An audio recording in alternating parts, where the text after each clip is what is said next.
This is Someone Like Me, the official podcast for End Slavery Tennessee. I'm your host, Leslie Eiler Thompson. The purpose of this podcast is to provide an audience for the voice of human trafficking survivors, highlight the work of End Slavery Tennessee, and, as you'll hear in this episode, shed light on the complex emotional factors that lead to trafficking and hinder recovery. On this episode, End Slavery Tennessee founder Derri Smith shares an audio blog she wrote after episode 1 was recorded with Stephanie, a trafficking survivor and End Slavery Tennessee graduate. So for full context, you'll need to be sure you listen to that episode first. You can find links to listen at someonelikemepodcast.com. So now, here's Derri.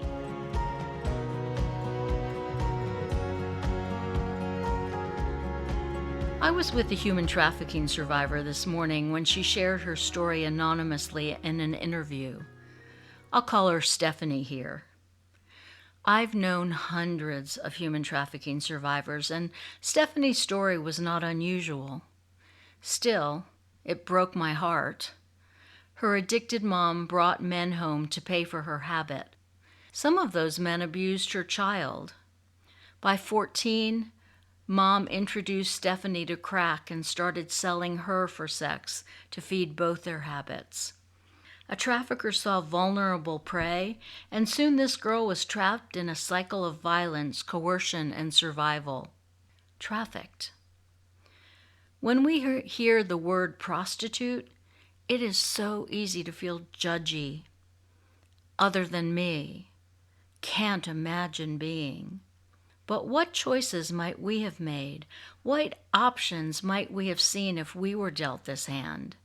This child, like too many others, was born into an Alice in Wonderland world where her unimaginable existence seemed normal to her because it was all she knew.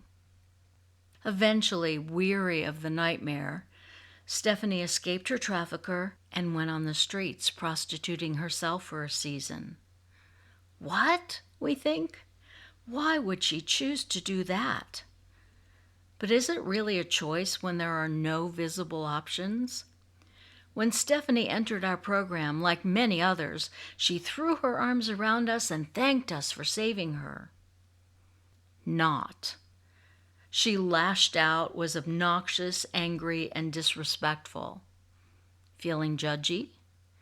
She'd never known someone who genuinely cared about her, so it had to be fake. She just knew we would reject her once we understood who she really was.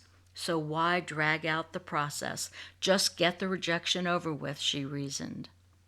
2 years later, after never rejecting her, then Stephanie's gratitude showed up. When I have a bad day and speak thoughtlessly or binge on 3, 5, 10 donuts, or share my negative opinion of someone to a third party, it is so easy for me to extend grace to myself, to understand my rationalizations. I'm only human. I'm trying to do better. In actuality, God is continually changing me into someone who looks more like Jesus, taking the long view of where I'm going and extending grace every step of the journey. I am so glad for that.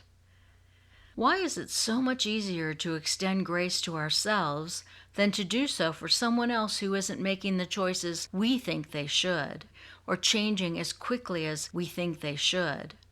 At End Slavery Tennessee, when someone slips up, we celebrate how far they've come, not how long it took them to get there.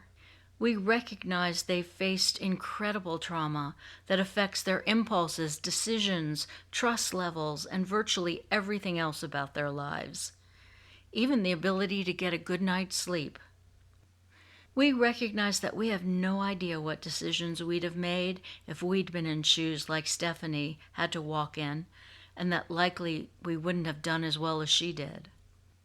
Stephanie told the interviewer that our hanging in there and not giving up on her is what made the difference that led to recovery from addiction and facing and coping with her trauma.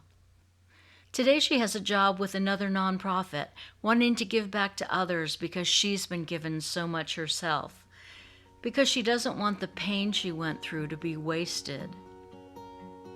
There are lessons there for us all.